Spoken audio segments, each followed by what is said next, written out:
हाँ तो ये जयराम जी की। आज मैं गया था सुहागपुर क्योंकि आज के दिन मेरा पेपर था और पेपर 11 बजे था तो हम 10 बजे पहुंच गए, लेकिन हमें बाहर ही खड़ा रहना पड़ा और अपने जो साथ में दोस्त गए थे वो फ्री फायर में बिजी हो गए।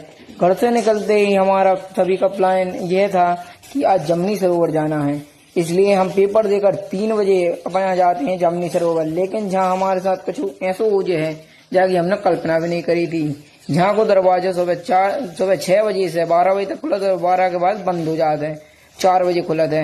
तो अपन दादाजी महाराज के दर्शन करके और यहाँ की रहस्यमय जगह पर चले जाते हैं। लेकिन अपने भाई तो मस्ती करने में बिजी थे, मगन हो गए और एक दोस्त तो नाव की मस्ती करने में बिजी था क्योंकि मंदिर जाने का रास्ता तो बंद था।